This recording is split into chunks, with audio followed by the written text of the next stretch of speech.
Ecclesiastes, and we're going to look at Ecclesiastes chapter 2 this evening. And we're thankful another day, another opportunity to come together to worship God and being able to open up and study His Word together here this evening. And we want to look at Ecclesiastes chapter 2 for a period of time for our lesson this evening.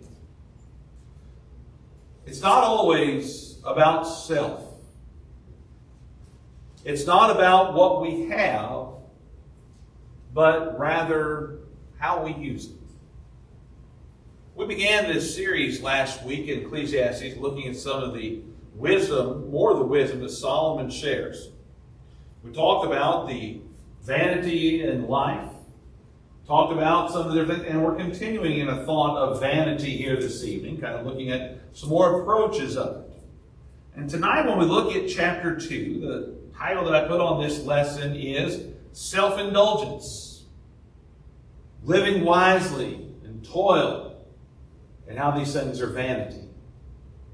Solomon shares in his wisdom here in Ecclesiastes chapter 2 about wanting to try to point out some of the things that he has done and what value there is. Some of the things that he has tried to work up and build himself and grow himself. And he makes conclusions on the matter. So we want to take a little bit of time to kind of read some of the verses in clusters here this evening. But our first selection of verses we want to look at is in Ecclesiastes chapter 2, beginning with verse 1, and let's read down to verse 11 together. Ecclesiastes chapter 2, beginning with verse 1. So I said in my heart, come now, I will test you with mirth. Therefore enjoy pleasure. But surely this also was vanity. I said of laughter, madness, and of mirth, what does it accomplish? I searched in my heart how to gratify my flesh with wine, while guiding my heart with wisdom, how to lay hold on folly, till I might see what was good for the sons of men to do under heaven all the days of their lives. I made my works great. I built myself houses and planted myself vineyards. I made myself gardens and orchards. I planted all kinds of fruit trees in them. I made myself water pools from which to water the growing trees of the grove. I acquired male and female servants and had servants born in my house. Yes, I had greater possessions of herds and flocks than all who were in Jerusalem before me. I also gathered for myself silver and gold and the special treasures of kings and of the provinces. I acquired male and female singers, the delights of the sons of men, and musical instruments of all kinds. So I became great and excelled more than all who were before me in Jerusalem. Also my wisdom remained with me. Whatever my eyes desired, I did not keep from them. I did not withhold my heart from any pleasure. For my heart rejoiced in all my labor, and this was my reward from all my labor. Then I looked on all the works that my hands had done, and on the labor in which I had toiled. And indeed, all was vanity and grasping for the wind. There was no profit under the sun. Things that we like to indulge in. Solomon himself, there were self-indulgences that he focused on. He begins talking here in these verses about laughter and madness, laughter leading to madness. Mirth, what does it accomplish? The idea of focusing on things that may have brought joy to his heart, the physical things of this life. Being able to try to enjoy so many different pleasures of this life. But as he says there in verse 1, he says it was vanity. I said of laughter, a lot of times when we associate laughter, we associate things of good times, of wonderful times. Times that we may enjoy, times we may try to remember, times we might try to mimic once again. And we're going to talk about that later on in this series about the house of mourning versus a house of feasting. But here as he begins talking about something, he talks about laughter. He says it's madness. All the different pleasures that he has, what does it accomplish? And so what Solomon, as he explains here, in these different self-indulgences here, he says, I try to gratify my flesh. I try to gratify my physical body with all the different things of this life. I try to gratify my flesh with wine while trying to guide the heart with wisdom. Solomon, later on, or in Proverbs, goes on and talks about the dangers of trying to gratify with wine, with drunkenness, and how it looks good in the cup and sparkles in the cup, but inside of it is like a viper. So trying to gratify the flesh, or trying to gratify my flesh with wine, but also trying to guide the heart with wisdom. And what we learn about what happens with drunkenness sometimes is that it leads us to where our wisdom, our thoughts become clouded, become difficult to be able to guide, and we guide with more passion than anything else. So Solomon's already going in the wrong way of everything. What he tries to do from there is he tries to seek the best of the best.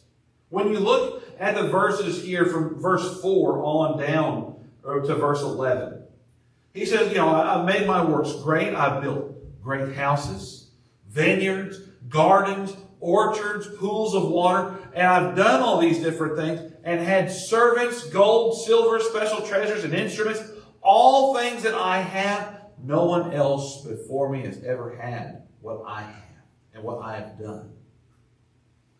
If you remember when he asked God for wisdom back in the book of Kings, and goes on to try and ask God for wisdom, and God said, I'm going to bless you. And we see those blessings kind of come into place, where he could have asked for all these different physical treasures, but he didn't. He chose the wisdom of God. So we see some of these blessings. He's reminding us of these blessings, that nobody has been blessed like this before me. And I thought I could be able to build these things, and these are different things that I will enjoy, and others will be able to enjoy, and being able to continue on all of these different things. And this was my reward for all my labor. The excelling in all, what did it gain me? He says, indeed, all was vanity. Trying to self-indulge in these things, trying to enjoy these different pleasures, these different blessings, and different things, and not kind of getting away from some of the other things. He says, what is it like trying to fulfill our life with these different things? It's like grasping for the wind. Keep grasping, and what do you get when you grasp for the wind? We talked about it last week. When you grasp for the wind, there's nothing in your hand. You continue to try to grasp, and you're not going to accomplish a thing. As we begin to look at and think about here this evening from Matthew chapter 16 and verse 26, Jesus teaches here, what profit is it to a man if he gains the whole world and loses his own soul? Again, what does Solomon say? I've had all the different things here and being able to enjoy all of it. And what profit has it given me? Nothing. It was vanity. What will a man be able to exchange for his soul? What profit is it to a man if he gains everything and has everything like nobody else in this world and loses his soul? Or what will a man exchange for his soul? Is there a price tag? Is there something that one will be willing to exchange for their soul? Saul was a very blessed man. We can have it all and still be in vain. We could be at the highest of times where everything is going our way physically here on this earth. We could have the best of things, and as Solomon points out, it could all be for nothing. All the different treasures of this world we cannot take with us. All the different treasures that we have, all the different things that we have physically here on earth are here just for a moment, and then will vanish away. Think about it with me. If you go over to Luke chapter 12 Luke chapter 12, verse 20 and 21. Luke chapter 12, verse 20 and verse 21. Luke chapter 12, look at verse 20 and 21. This is the parable of the foolish farmer. What is that foolish farmer? What is he wanting to do? He's wanting to sit back and retire. Good thoughts, right? Good thoughts with everything that he wants to do. He wants to be able to sit back, retire. And so what does he do? He builds bigger barns so he can be able to have all of his crop. That way he can be able to sit back and enjoy life. The problem that he had, the problem that he ran into, when you get down to verse 20, is that he forgot about God. God said to him in verse 20 of Luke 12, "Fool, this night your soul will be required of you. Then whose will those things be which you have provided? So is he who lays up treasure for himself and is not rich towards God." To build oneself up with all the different physical things of this life, whatever it may be, whether it's wealth or whatever it may be, and we forget about God, is foolishness. It's like grasping for the wind. We all have different goals in life, I believe. We want to retire, so being able to work and being able to sit back and being able to enjoy some different things in this life, being able to enjoy family, being able to go on different trips or whatever it may be, being able to sit at home and just be able to enjoy and not have to go and work all the time. We get those different goals in life. And we can achieve such things. Some people will say, well, is this verse talking about not retiring? Do we have to continue working away? There's a continual working, but that's giving and remembering God in all things that we have been blessed with. That's what the lesson here in this parable is. Laying up treasure for yourself and being rich toward God who has given all things.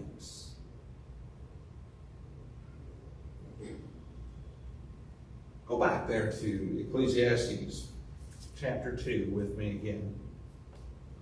Verse 12, let's read down for verse 12 down to verse 17 together. He says here, "Then I turned myself to consider wisdom and madness and folly. What can the man do who succeeds the king? Only what he has done already. Then I saw that wisdom excels folly, as light excels darkness. The wise man's eyes are in his head, but the fool walks in darkness. Yet I myself perceived that the same event happens to them all. So I said in my heart, as it happens to the fool, it also happens to me. And why was I then more wise? Then I said in my heart, this is also vanity. For there is no more remembrance of the wise than of the fool forever. Since all that is now will be forgotten in the days to come. And how does a wise man die? As the fool. Therefore I hated life, because the work that was done under the sun was distressing to me. For all is vanity and grasping for the wind." Solomon focuses on three things here. He talks about wisdom, madness, and folly. And he mentions himself as a king. He says, even the king, even myself as the king, is involved in such things. Seeking wisdom and focusing on madness and folly. He's already concluded some of what he calls madness when it comes to laughter. What is folly, what is empty, what is vain. And he's also got wisdom that God has supplied. It's still there for him. The king is involved in such things. Those after him, he says, who's going to succeed the king and not pursue such things? Anyone that comes after me will fall down the same path. It's interesting, we have talked, we've made comments in our class on Wednesday night, looking at some things in the Old Testament about how, history has had a tendency of repeating itself when it comes to Israel. How they disobey God. They see the ups and downs of everything. It's very interesting. Solomon, in the middle of it all right there, points out the very same thing. Those that come after me, those that have been before me, those that come after me are going to fall down the same path. Those that are continuing to focus on wisdom, madness, and folly, we're going to all go down the same. Even the king is subject to such things. Generation after generation after generation will fall down the same path. And so as we look here, as Solomon begins to make some conclusions here in chapter 2, he begins to point out some things. The wise and the foolish walk in a similar manner with the wisdom Solomon has. He asks the question as to why does he have this wisdom?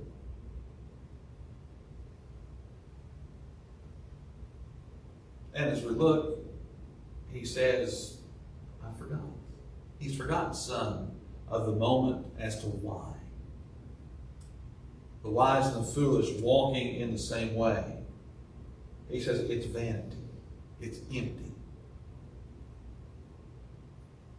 There is no remembrance of the wise and of the fool forever. Both are going to die.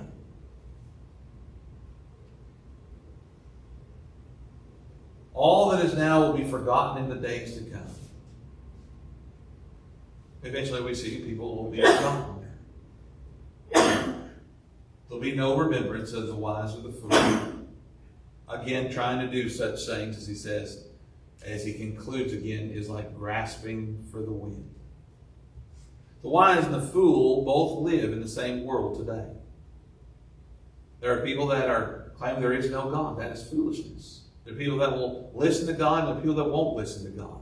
If you look over Matthew chapter 7, verse 24 down to verse 27, Jesus here in the Sermon on the Mount, he concludes here in Matthew 7, beginning of verse 24. He says here, therefore, whoever hears these sayings of mine and does them, I will liken him to a wise man who built his house on the rock.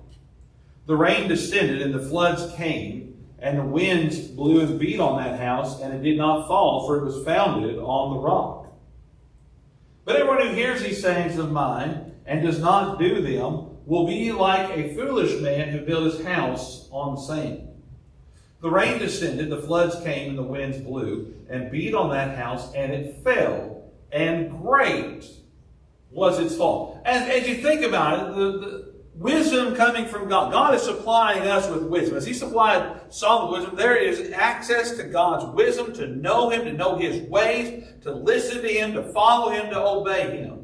If we're willing to do such things, we're going to be wise builders. And as we look at this, looking under the new law, under this new covenant that we have through Christ, if we listen to God, we listen to Christ, we follow and obey him, there are blessings that are going to come. We're going to be like a wise man building our house on the rock, and it's going to continue to stand. There's going to be blessings that come from this. But if we choose to hear these sayings and not do them, it's foolishness. It's like building on the sand. You know what happens? Probably seen it before. Maybe you've even seen some of the craftsmanship that people have when it comes to building those nice, neat-looking sandcastles. You know what happens real quick when a sibling is building a sandcastle and one of them has got the evil intentions in their mind real quick, and they go over there, and it doesn't take much, does it, to be able to kind of knock down that sandcastle? Building it on the sand. If you go at the base of it, there's nothing firm for it to hold on to, and it falls. Or even how about building a house in general, and you build it, over there in Tuckerman. I owned a house there in Campbell Station for a while.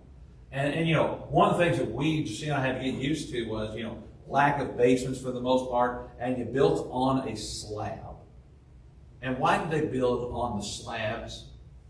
Well, because that ground was really soft down there. That was, prime rice fields, prime mosquito country right now.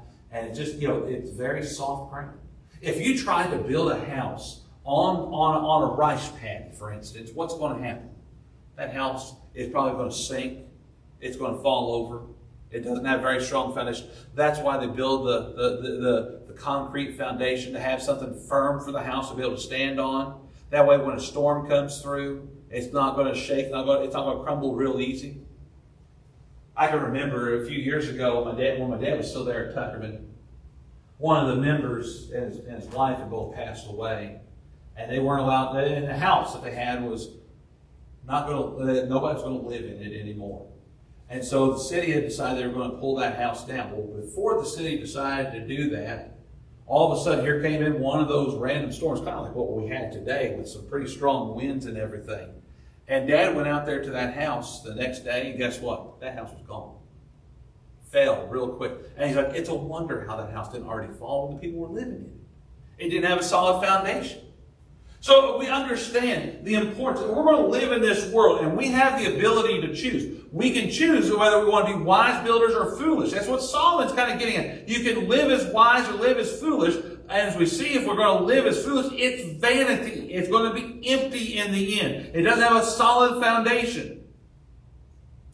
It's important to be able to understand the difference when it comes to foolishness versus the wise. Let's go back there and read some more from Ecclesiastes. Let's read the last section of verses there.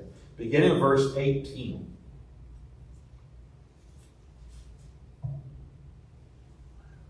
Ecclesiastes 2, beginning verse 18. It says, Then I hated all my labor, in which I had toiled under the sun, because I must leave it to the man who will come after me. And who knows whether he will be a wise or a fool. Yet he will rule over all my labor, in which I toiled, and in which I have shown myself wise under the sun. This is also vanity. Therefore I turned my heart, and despaired of all the labor in which I had toiled under the sun. For there is a man whose labor is with wisdom, knowledge, and skill. Yet he must leave his heritage to a man who has not labored for it. This is also vanity and a great evil. For what has the man for all his labor and for striving of his heart with which he has toiled under the sun? For all his days are sorrowful and his work burdensome. Even in the night his heart takes no rest. This is also vanity. Nothing is better for a man than that he should eat and drink, and that his soul should enjoy good in his labor. This also I saw was from the hand of God. For who can eat, or who can have enjoyment more than I? For God gives wisdom and knowledge and joy to a man who is good in his sight. But to the sinner he gives the work of gathering and collecting, that he may give to him who is good before God. This also is vanity and grasping for the wind. Solomon mentions here that he hates the idea of working and not taking it with him. To toil and to leave it to someone else. All the things that I've worked hard for and enjoy. All the things that I have toiled. That's what we kind of think about with this next selection of verses, is toil. To toil in this way, he has made the conclusion that it was vanity. And the reason, as he explains some of this, is who knows if the next person would be a wise man or a foolish person. He says, because they'll rule over the labor that I have done. The next generation may not be wise. We've ever noticed before, and I'm not saying that every person does it, but there are some individuals that are very well known, that have a lot of exceeding riches. Yet when you think about it, and these individuals have families, and some of them have made their children, their heritage, work. Even though they have no need to work. Some have made their children have to work. Why? To appreciate what you have. And to not just kind of give it and spoil the next generation. To truly try to appreciate some things. To be that wise person in the next generation. I'm not saying that I'm well off, but all three of my kids, all three of them have jobs. And Shane and I talked about it, and trying to encourage our kids to work, to get the idea of working, not to have just stuff handed to them. We're here to be able to help them along the way from time to time. But to try to set them up for adulthood, set them up for successes in life. We try to teach them about working. Some people are exceedingly wealthy and are able to give their riches to their children. And you don't have to worry about working every day in your life. And what does that teach? Doesn't really teach very much a lot of times. We see greed come into play. Foolishness, kind of just living life and folly and everything. Think about the prodigal son, what he did when his father gave his riches at first. What did he do? He went and wasted everything away on prodigal living. He lived life to the fullest. And then became indulgent. Being in a situation where he was no longer well off. Solomon, he says, nobody's been blessed before me, more than me. To pass this on is vanity, because I don't know what people will do with such things. Job had it right over in Job chapter 1. So we'll get there in just a moment. What value is it for a man to labor and not take it with him? For Solomon, he's thinking to leave behind is vanity, and there's no rest for the weary heart. There are some things in life that we are able to enjoy. The food that we have, the water or whatever we have to drink from our own labor. Those are things that we can be able to be happy. And we start talking about contentment, as we're going to look at here in a moment. Nobody could do it no more than Solomon in all his wisdom. God gives wisdom and knowledge to a man who is good in his sight. But to the sinner, he gives the work of gathering and collecting, that he may give to him who is good before God. Again, vanity and grasping for the wind. Job had it right. Now we talk about Job. Job chapter 1, verse 21. Job, he was a very wealthy man, a very blessed man by God. And then he lost it all. He lost his servants. He lost his possessions. He lost his children. And in Job 1:21, after all the losses, all the experiences that Job had suffered through, he continues to bless God. He comes to a conclusion. He says, naked I came from my mother's womb, and naked shall I return there. The Lord gave, and the Lord has taken away. Blessed be the name of the Lord. When Job entered this life, he didn't have a thing. When he leaves this life, he's not going to have anything to take with him. God has blessed us in so many ways. Look at the blessings that we have. We could sing a song, count your many blessings, name them one by one. When you start thinking about it, how many different ways we've been blessed. Sometimes we may overlook some of the most simplest blessings. We'll be amazed at what God has truly done for us. The ability that we have, all of us that are here right now, those that are listening, you're able to take another breath. Luckily, our body consists where it normally goes automatic, of course, where we breathe, and we don't have to sit there and just continue to focus on it. A blessing from God that we're able to have another breath, to be able to breathe in another moment. So we overlook that and don't think about that, but truly that is a blessing that God has given us.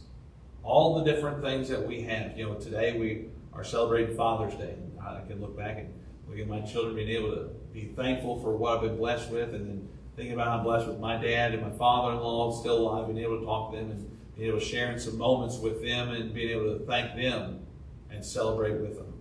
It's a small different things. We'll be surprised with what God has blessed us with. Ecclesiastes chapter 5 and verse 15. Notice some of the wisdom. We'll talk about this more here in a few weeks with Ecclesiastes chapter 5, verse 15. As he came from his mother's womb, naked shall he return, to go as he came. He shall take nothing from his labor, which he may carry away in his hand.